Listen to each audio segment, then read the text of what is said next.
Can we talk about Futaba Sakura? I mean, clearly I didn't talk about her enough in my recent analysis video on her, but to be fair, that analysis video focuses on a very small aspect of her, and that is just the themes encapsulated by her palace and how they are incredibly significant to the overall narrative of Persona 5 and how the game couldn't progress really without her being there. But that's not all there is to Futaba's character. She's defined by far more than her palace and her trauma. So I think it's important to do just a little quick video just chatting about her and about the things that make her so fantastic as a character outside of that narrative significance, because she's just my favourite. I love her. So to give a little context, I've spoken about this a little bit before, I think, in my Let's Play, but in 2017, I think at some point, Persona 5 went on sale on the PS4 marketplace, and I had a PS4 and I happened to look on to see what games were on sale. And this £80 JRPG had been reduced to £20, so I bought it. Fast forward to 2019, I still hadn't played it. But I watched some streamers playing Catherine Full Body, which had just come out in 2019. And for Catherine Full Body, they released a DLC, including the Persona 5 characters as an extra version of the minigame that they have in Catherine, which is the Tower of Babel. It's basically like a block puzzle where you try and get to the top, but it's quite difficult. But basically in this DLC, you could play as Joker when you climb the Tower of Babel, and the other characters will talk in the background during each of the levels. And at the time I hadn't even played Persona 5, but I was interested because I owned the game, and I knew that at some point I'd probably play it. I'll admit the first thing I noticed about Futaba was her voice, because I recognised it as the same voice as Magilu from Tales of Berseria. And one of the things about Magilu that made her so fascinating to me and so filled with life and vitality as a character was the voice acting behind her. I thought that Erika Lindbeck did a fantastic job as Magilu, and because of that I thought, oh, well, I'm interested to see what she does with this Futaba character, because I loved her as Magilu, so I'm sure that she's fantastic as Futaba as well. And just the more she spoke, the more fun she sounded, because, you know, she seemed like this quirky girl who likes video games, and I thought, that's interesting. And I'm curious about her character. I think that I would like her. So I decided to play Persona 5. And as I played through Persona 5 for the first time and I met Futaba for the first time, she just immediately felt special to me. Not even through her palace, which obviously affected me quite heavily emotionally, but just through her character in general. Every time that she was on screen, something about her would make me smile. And I talk sometimes about the things that I like about Futaba. I think I usually mention how strong she is.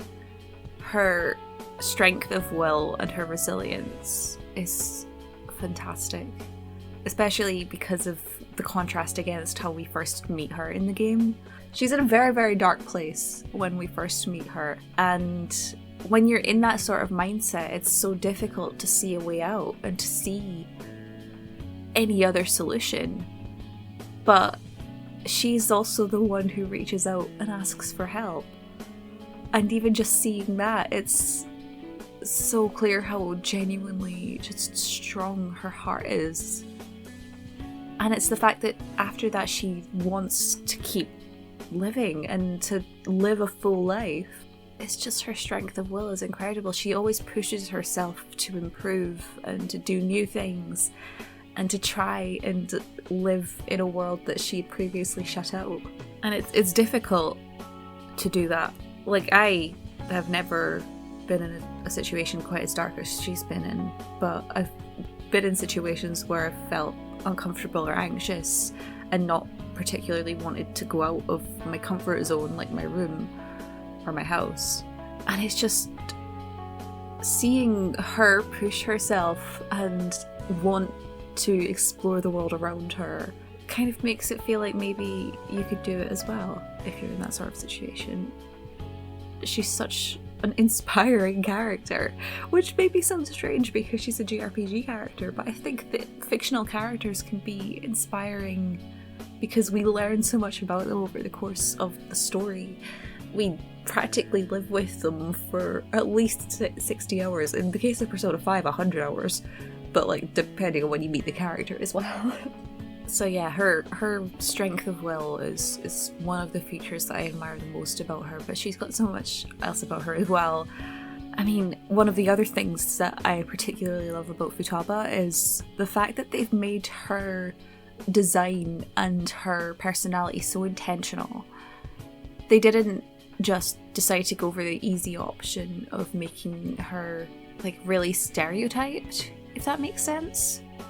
Like, I think it's the guidebook, the concept art things, had Futaba's original design as black hair and like a little bit more emo, but they decided to move away from that because of the stereotype of depressed characters as being emo, which I think was a great move on their part because Futaba is very visually captivating with her bright orange hair. So I had no idea about her personal trauma when I went into the game.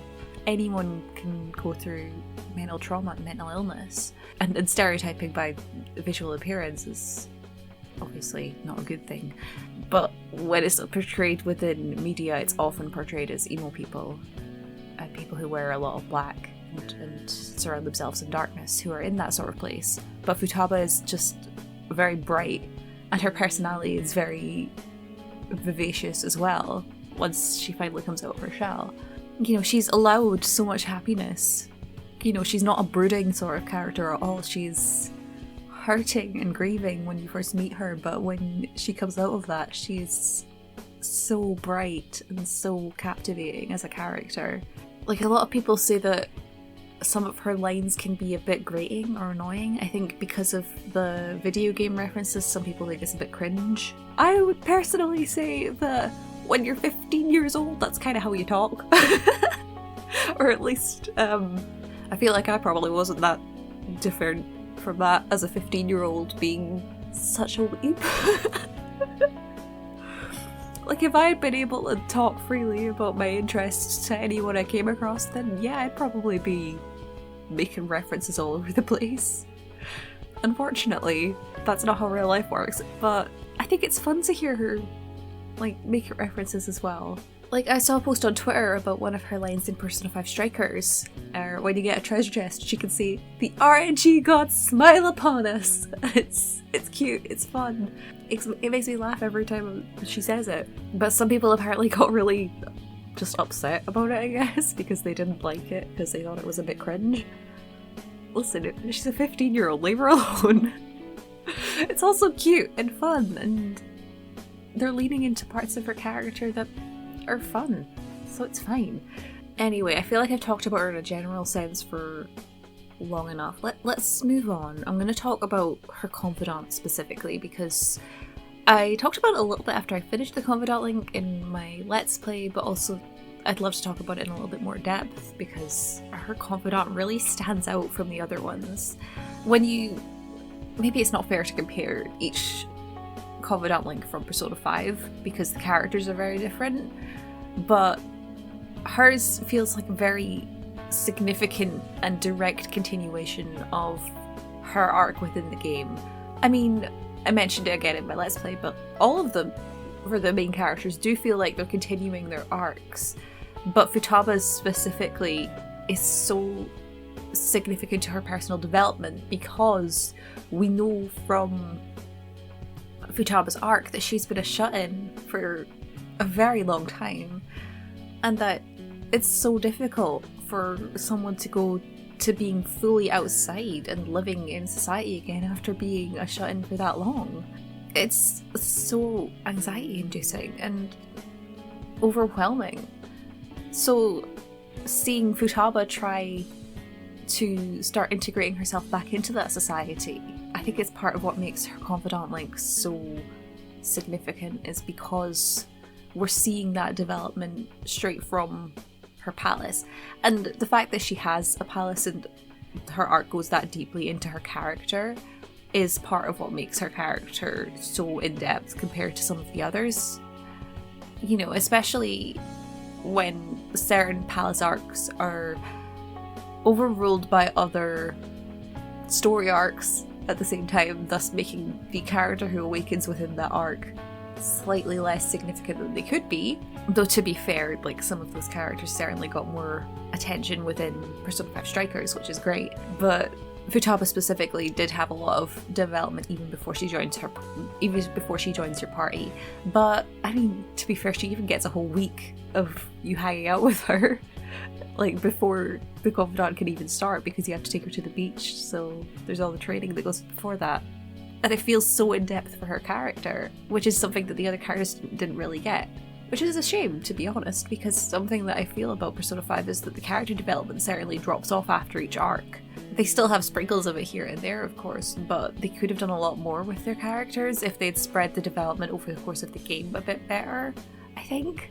But that's completely off topic. Her confidant is fantastic, because it is Futaba beginning to understand how she wants to connect with other people and the world around her, and how that's something that she wants to strive to do again, because she's pushed it away for so long. Like, we don't know that much about her life with her mother, but what we do know about Futaba is that she's just filled with curiosity. I think she is the type of person who wants to learn a lot about the world around her, wanting to explore and wanting to find out more and to see new things and to do new things and have new experiences. The promise lists are a great way of her getting to do that, and the fact that she used to do them with her mother makes them so special, because we are learning more about her past while also linking that into current events.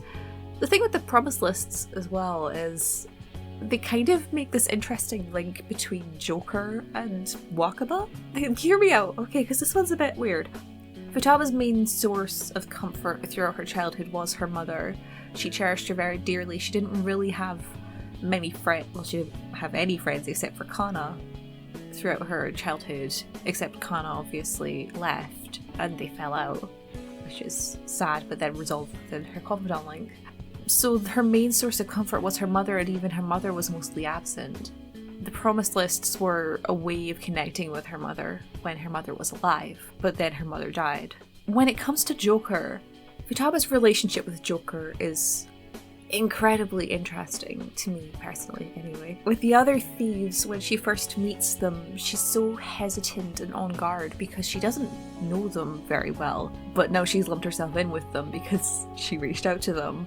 But the one person that she knows a little bit better than the other ones is Joker, simply because she has had bugs in LeBlanc and she's been able to hack into his phone and talk with him directly, in a way that the others she's not had quite as much conversation with. I always find it interesting that when she wakes up, she is pretty comfortable around Joker already, even though with the others she's already on guard again. And I think part of that is because with Joker, she's probably been listening in on LeBlanc for at least a few months at this point, possibly ever since Joker moved in to LeBlanc in April. This is all speculation, I have no idea if this is exactly what happened, but I think it would make sense for her to feel more comfortable around him if she's been listening in on him for several months already. Perhaps it's strange for her to feel comfort around someone that she doesn't technically know, but she's just been listening in on for a few months. Maybe it's just his general sense of attitude. Maybe there's something about him that makes him feel comforting to other people in a way that the others don't. Or to Futaba specifically anyway. Because it's not like you can get very much from his text responses. And it's not like she sees that much of him during the palace when she's in there. So it is really interesting to me why she is that comfortable with him, because she goes into Cafe LeBlanc on the 21st, sits down beside Joker. Sits down beside Joker easily. Sorry. Names are difficult. She invites him to her room, which, famously she is a shut-in and did not let people into her room, but now he's allowed in her room while she's hacking. And then I think it's the next day when all the thieves are in Leblon. When she arrives, she goes and hides behind Joker. And like that closeness of like standing right behind him and using him as a shield, you know, clearly she feels some sort of comfort from him already, which is just fascinating to me. But anyway, to tie this back into her confidant link, I think Futaba feels some sort of sense of comfort from Joker before she even really gets to know him. And then in the first rank of her confidant, we go to Akihabara with her, and being with Joker helps her calm down after she has a panic because she got lost. I was going to say panic attack, but it's perhaps not quite a panic attack. But certainly she panics because she got lost and separated from him. And she realizes that when she's with Joker, it's easier and that she can calm down and that it's not quite as difficult to face the crowds as it is when she's on her own. And so she decides that he is her key item that will help her to traverse the world around her. And that sort of sense of comfort, I think, leads into her opening up to him. I mean, obviously all of the characters have to feel some sort of sense of comfort from Joker so that they can open up as deeply as they all do, because people just tend to tell Joker their life stories every time. So Futaba, the next time you see her in her rank 2, tells Joker about her promise lists that she made with her mum, and about the fact that they were something that were incredibly important to her and that she wants to pick up again so that she can try to integrate herself back into the world around her. But the fact that she wants to do these promise lists that she used to do with her mother, she now wants to do them with Joker, kind of creates this parallel between Futaba's mother and Joker. That sounds really strange, I'm quite aware. It's like a reverse Oedipus complex. Oh god. That's not actually at all like reverse Oedipus complex. What's the Freudian thing? If you fall in love with your parents? It's gross, but I'm cutting that out. That's dumb. No. A direct link is drawn between Wakaba and Joker in the form of the promise lists, with the two of them being the support for Futaba as she goes through these promises, and them also being the ones to give Futaba the rewards for achieving each of her promises. So we see her go through each of the promises that she's made to herself, while Joker is there basically being in the same position that Futaba wanted her mother to be in when she was a child. But Joker is there to be a supporting figure who pushes her to try new things with her promise list. When Futaba says that she wants to do things on her promise list, and then perhaps gets a bit nervous about it, decides, oh, maybe not, Joker is there to say, we can stop if you want to, or do you really want to give up? Because she doesn't want to give up. She's nervous, yes, but she's also so determined, and again, her willpower is incredible, as I mentioned before. So it's the way that he understands her, I think, that helps her push herself. And the only sort of understanding that she's had in that sense before is probably from her mother, just going by inference there. The thing about Joker compared to Wakaba is that they are obviously very different people, and Futaba, over the course of the confidant link, slowly learns that yes, he's being a supportive figure in the same way that her mother once was, but it's also very different, and the relationship that they have just has a different vibe to it as well. We learn that because of rank 8, when Futaba asks Joker to pat her on the head the way that her mother used to basically give her a reward for completing a promise on the promise list. But when Joker does it, it feels completely different, because her feelings about Joker and her feelings about her mother are so completely separate. I think this is something that, okay, I'm gonna drink my tea a bit here and decide whether this is a good thing to say. But we're gonna get into something that's a little bit controversial here, so bear with me. I'm gonna say it anyway because it needs to be said. So the thing is, we have had this parallel drawn throughout Futaba's confidant link between Joker and Wakaba, but we know that that's a different thing. They have different relationships to Futaba, and that's what Futaba realizes at rank 8, is that there's something different about her relationship with Joker from her relationship with her mother. I think the interesting thing there is that then her rank 9 comes and she says, why are you so kind to me? You don't have an obligation to the way that Sojiro does, but it's something that she wants to understand is that why is he being so kind to her? Okay, I'm getting into some controversial stuff here, but here we go. A lot of people see Futaba as a little sister character, which I understand from a certain perspective, because yes, you are living with Sojiro, and yes, Futaba is his adopted daughter. However, I believe that it is implicit within Futaba's confidant link that the relationship that Futaba has to Sojiro is completely irrelevant to Futaba's relationship to Joker. And there is an implicit difference between Futaba's relationship with her mother and Futaba's relationship with Joker. Basically, the head pats are the way that we know that Futaba doesn't see Joker as family in the sense of a sibling relationship kind of way. This is controversial stuff here, so please do not get me in the comments for this one, because there's too much of this on Twitter already and I don't care. It's absolutely fine for you to interpret Futaba as being like a little sister to Joker in that Joker sees her like a little sister, because you're the one who's making inferences about Joker's personality as you play through. He is a silent protagonist. We don't know that much about him. He is meant to be someone that you can put your own interpretations upon as you play through.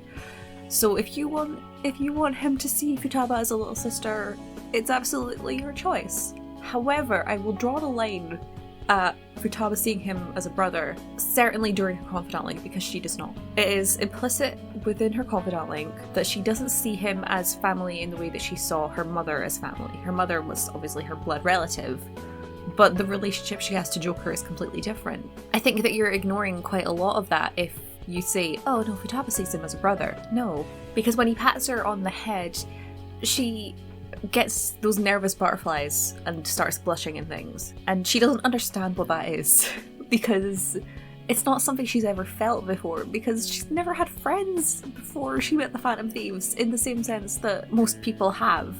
Sure, she had Kana, but that wasn't for very long, and it was when she was quite young, and it didn't go very well in the end. Obviously, she's managed to get back in touch with Kana now by this point in the confidant, but she's not had that same sort of social integration that most kids around that age would have had by that point, because she's just not been in school. And even when she was in school, she was bullied and isolated, as we learned from her earlier confidant ranks. So we know that she doesn't quite have the societal integration that other people have, but that doesn't make her any less intelligent as to her own feelings. What I'm trying to say is that you can feel romance and love for someone even without having known that many people before. The only difference is that you're maybe not going to understand it at first because it might not be something that you have experienced before. And that's the thing with Futaba, is that she doesn't quite understand her own feelings when she first notices that they're different from normal. So she goes back and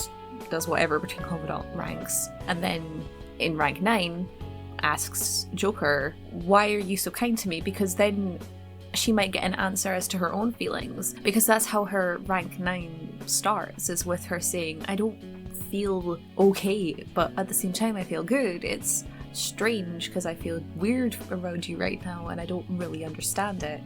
And she wants to understand. And she thinks that maybe by understanding how Joker feels, she'll be able to understand how she feels as well. So then you get your two options. You can romance her, or you can not romance her.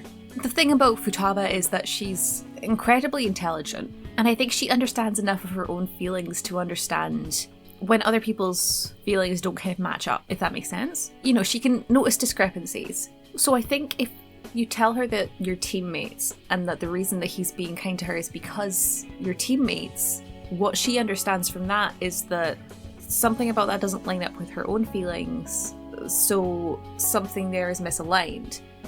And that's probably because she already has a crush on him, but he clearly doesn't feel the same way. I think it's after the confidant link that she really starts to understand that, probably. Obviously this is all guesswork, basically. I think what happens is that she probably understands her own feelings after rank 9, sorry. She probably understands her own feelings after rank 9, regardless of whether or not you decide to reciprocate them. As with every other female character in the game, the fact that you can romance all of them is just It's excessive. Like, by rank 9, they all understand that they feel some sort of romantic attraction towards Joker, and then you can choose to romance them or not. I think it's the same for Futaba, is that she, at least after her confidant link, knows how she feels about Joker, and if you decide not to romance her, she probably understands that, oh, he doesn't feel that way about me, and thus there's that discrepancy. And like, obviously she's glad that they can still be friends, and I think because she only just understood her feelings, it's maybe easier for her to push them to the side, but maybe not. That's all guesswork though. That could just be me making things up off of the top of my head.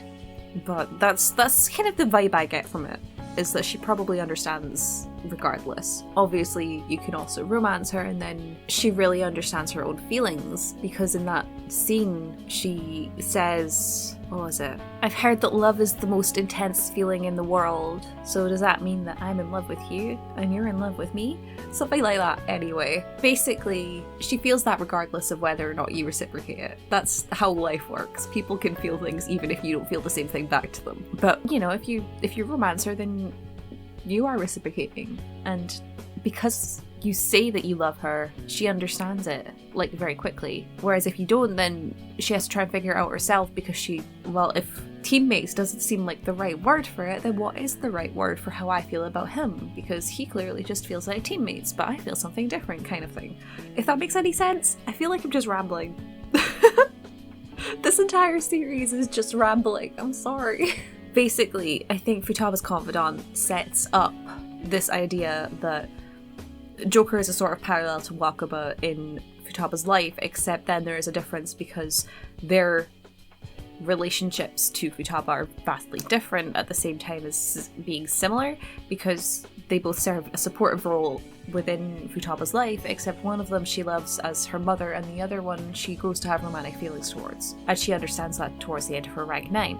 Moving on, I want to talk about her rank 10 real quick, because this is something that I tweeted about because I thought about it, and just the symbolism is beautiful. So within her rank 10, if you are friends with her, then you go out to Akihabara with her, and she goes off by herself to buy whatever she wants, and she doesn't come back for a while, and Joker starts getting worried because it's been a while.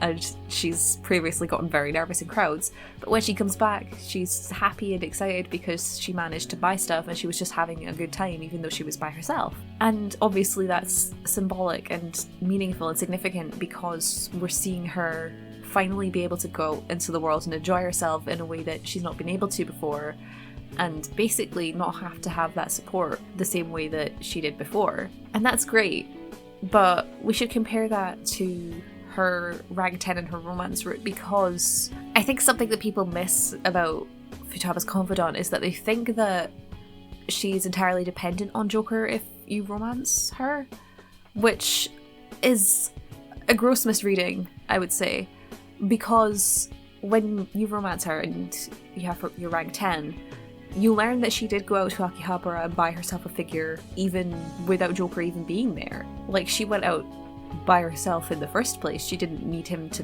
stand around in Akihabara waiting for her this time. And she managed to buy a figure. And I think she said that she had a good time. Most of the dialogue is the same as in the friendship one. You just get a few added lines because it's the romance route. But basically they make a point of saying she went out to Akihabara by herself, she had a good time, and she bought a figure. She is nervous as she says this, but it is not anything to do with her having gone out to Akihabara by herself. The reason why she's nervous is obviously because of the romantic atmosphere, basically. Because you're in the romance route, what do you expect?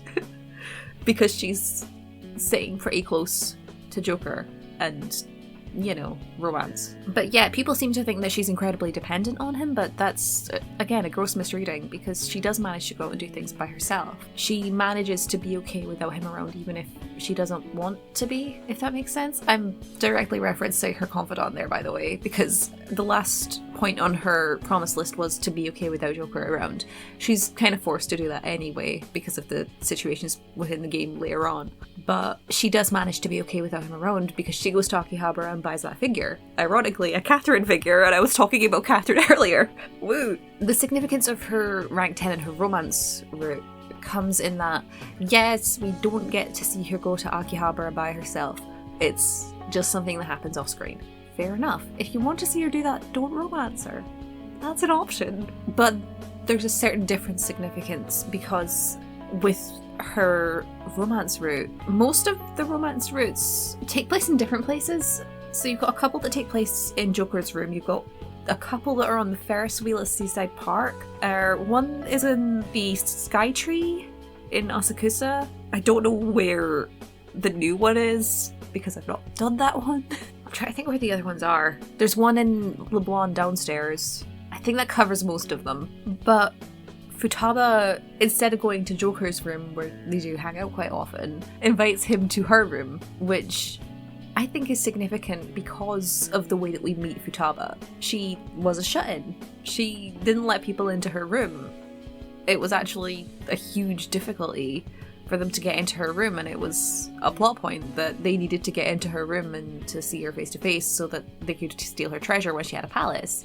She needed to let other people into her heart, because as we know from her palace, her room is her heart in a symbolic sense anyway. Thus, we can apply that to her confidant link, and we can see that by allowing Joker into her personal space where she feels most comfortable, she's managed to find a way to open up her heart to the people that she loves. Like, yes, she is exploring the world around her the way that she's always wanted to as well, but now she's also opening her heart up to the people that she cares about in a way that she wasn't able to before because of her palace and her grief. So when it comes to Joker, yes, he's in her room a couple of times during the confidant, like the entire confidant, but mostly they sit separately. So Futaba will sit on her chair and Joker would sit on the bed. But for the rank 10, they sit close to each other because Futaba wants someone close to her, and again within her personal space, within her comfort zone, because she really appreciates Joker and wants to be close to him and wants to let him into her heart in a way that she's not let people in for a very long time. And I think that's the significance and the symbolism of her rank 10, is that it is her letting people into her heart again. And I think that people tend to miss that. They see it misrepresented as a sort of codependence of her being like, I don't think I can be okay without you around. But it's not so much that she can't do anything without him around. She's still a very independent person. She can do a bunch of stuff without people around. She goes to Akihabara by herself off screen. We don't need to see it because she can do that without having to have other people to rely on. She just finds it more comfortable, and when you love someone, you don't necessarily want to be apart from them. Like, long distance is an option, but I think most people tend to want to be with their romantic interests in their lives. And I think this is basically just Futaba's way of doing the same thing, right? Because when you love someone, you want to share your life with them. And Futaba wants to share her life with Joker. I don't know how to describe this in any other sense. It's not codependency at all. It's just her wanting to share her life with him and wanting to be close to him because she loves him. How do people misconstrue this as codependency? I mean, I understand in a sense, but like, it's nothing to do with her anxiety. Well, I mean, it's a little bit to do with her anxiety. It's nice to have someone who you trust with you when you feel anxious, but it's not that sort of codependency because she can go out by herself and explore the world on her own, but she wants to choose to explore the world alongside Joker. I spent a very long time talking about Futaba's confidant. I just think that there's a lot to talk about within her confidant, okay? I could have talked about more, but I won't for your sake. I will quickly mention that I think that the other scenes that you get with her, both on just like hanging around with her on your days off if you want to, and also the other romance scenes for like Christmas, White Day, Valentine's Day, they're all fantastic. We get to see so much of Futaba just enjoying herself and having a good time. Not to keep talking, but her confidant link is obviously a huge part of her character. But I think another interesting part of Futaba is the fact that her confidant is so intertwined with Sojiro's. Because Sojiro's life, a huge part of it is the fact that he's had to take Futaba in, or that he decided to take Futaba in. And I really love that they intertwined Futaba into his confidant link that well, because that way you understand a lot about Sojiro, but you also understand a lot about Sojiro and Futaba's relationship. You learn more about Futaba because she's so intertwined within Sojiro's confidant as well. You know, we learn a lot about Futaba's past that we wouldn't have known otherwise. The fact that she was passed from household to households and ended up in a very abusive and neglectful situation. That sort of thing we don't learn from Futaba's own confidant, because it's the sort of thing that I think Futaba would find a lot of difficulty in talking about. But it makes sense for Sojiro to talk about it instead. I just think that it's so good to see that relationship developed in the confidant that Sojiro has, because, I mean, Futaba talks about the fact that part of the reason why she reaches out to the Phantom Thieves is because Sojiro is getting these threats, these legal threats from Sainijima, and she knows that it's her fault. I say that in a sense that she says it's her fault, not in a sense that it's actually her fault. She was grieving. Yeah, she says specifically, I did this partially for Sojiro, and the fact that she has Sojiro, so the fact that she has LeBlanc bugged as well is partially because she's worried for Sojiro. So she does very much care about him even when she's in the depths of her grief. So I think it's really great that they developed that relationship the two of them have in Sojiro's confidant, because it lets us learn more about both of their characters. It's fantastic. One of the other things I wanted to very quickly touch on is Persona 5 Royal. Quick spoilers for Royal here. I won't be too long talking about it, don't worry. I'll put a timestamp on screen if you don't want to hear about Persona 5 Royal. Anyway, I think that Futaba in the third semester has such a heartbreaking little arc thing that she has. I mean, all of them are sad, yes, but with Futaba it's completely... Her mother comes back and she gets what she always desired when she had a palace. It's like her mother is reborn. It's like she never had to go through any of the trauma, and she knows it's not real, but she wants it so badly, and she falls prey to that temptation. And it's such an interesting thing and such an easy thing to understand, because grief is... it can be soul consuming. It can consume your life in ways that I possibly don't understand as well as other people do, because I've had the fortune of not losing a close family member like that. I'm touching wood. Futaba's mother was the only person in her life that she could rely on and get that support from when she was a child. So having that back, it's something that she wanted for so long. Of course she's going to fall prey to that temptation. But the message of the Persona 5 Royal third semester arc is you can change the future, but you can't change the past. I read that in a YouTube comment. I don't remember who exactly wrote it, and I don't remember what video it was on. I think it was the lyrics video for Our Light, which is the ending theme for Persona 5 Royal, that makes me cry every time I listen to it. But basically, there's no point in living out a fantasy when it's not real, because it's much more meaningful to live the life that you have intentionally, and to take what you've learned from your past experiences and to use them to grow further. That's something that's really relevant to Futaba specifically, because she's already had that palace. She wants to grow and to develop as a person. She wants to learn more. That's something that we understand from her confidant. So to see her then go back to having her mother with her, she knows it's not real, and she knows that she shouldn't be tempted by it, but it's her mother. If you got the chance to have your relative back from the dead that was so close to you, then of course you'd want to take it. I think that's part of the reason why Futaba is so strong, because she does understand that.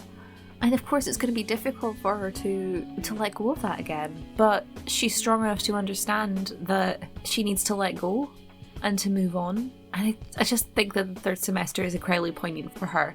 It's poignant for all of them, but I think because Futaba had a palace that was so enwrapped within her desire of having her mother back, that giving her that desire only to then have it taken away is heart-wrenching. Like, if you think about who it feels worst taking away their wish from, I feel the worst taking Futaba's from her. I mean, I feel bad taking all of them away, but Futaba's specifically, yeah.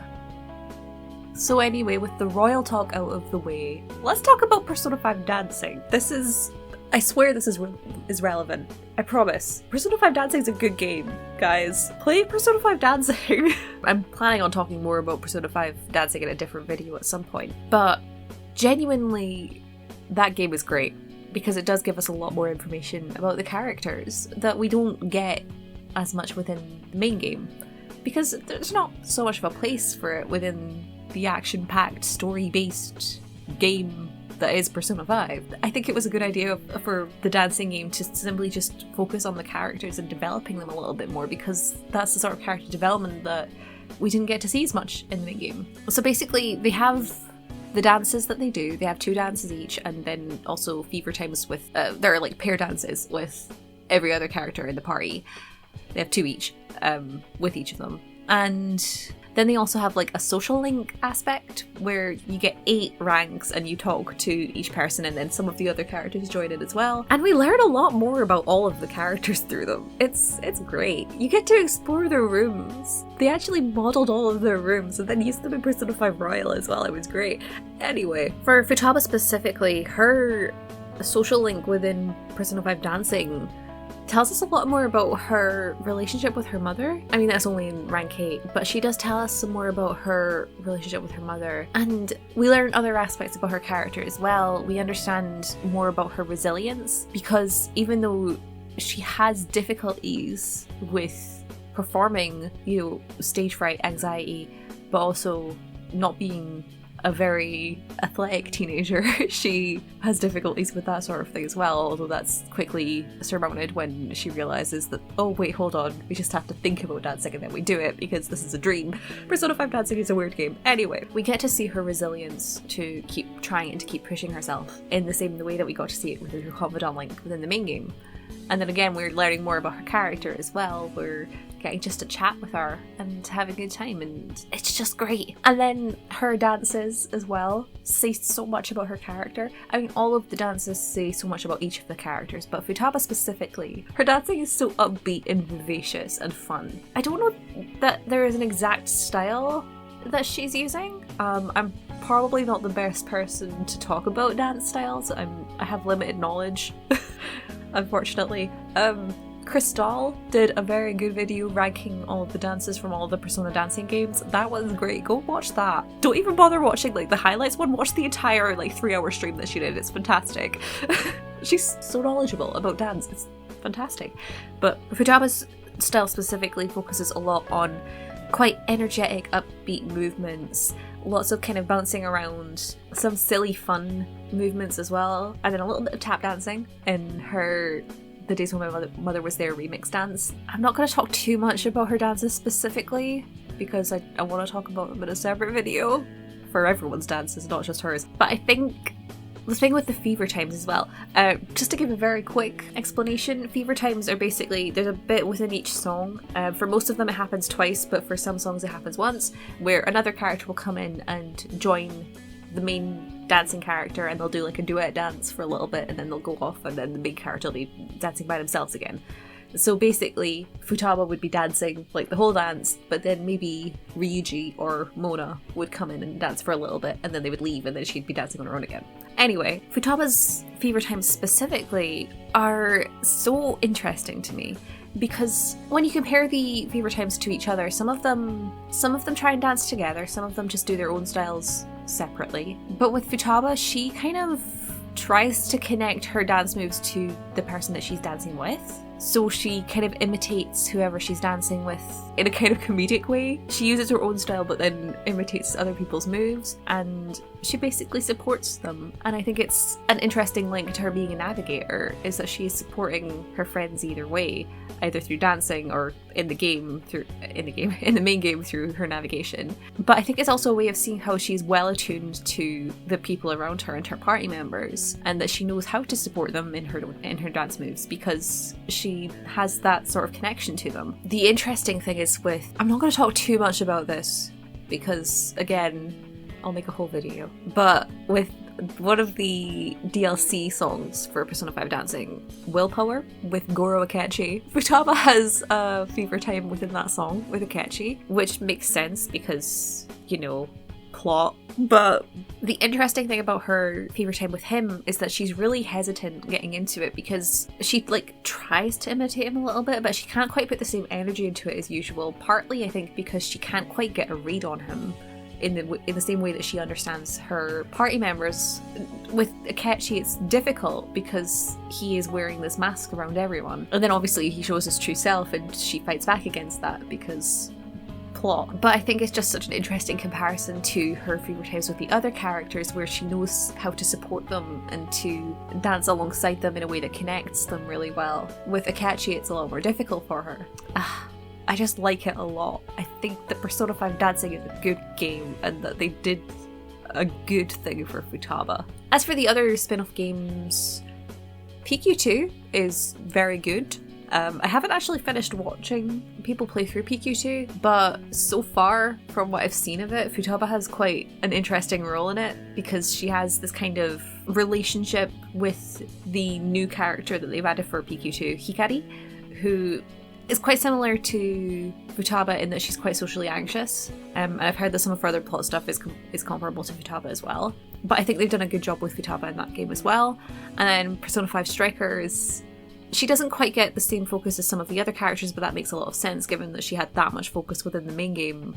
You know, Persona 5 Strikers is allowing other people to have more focus. But it's great to see her exploring new cities by herself, but like obviously relying on her friends as well. Her support role as a navigator is fantastic. The hacker battles are so much fun and also so nerve-wracking. I'm not going to talk too much about her. I've not played this on my channel yet. I have played it myself, but yeah, Strikers is great. And I think Futaba's role within it is fantastic. The other note that I have on my outline here is one that I think I'm going to have to do in a separate video because it's related, but it's not related enough.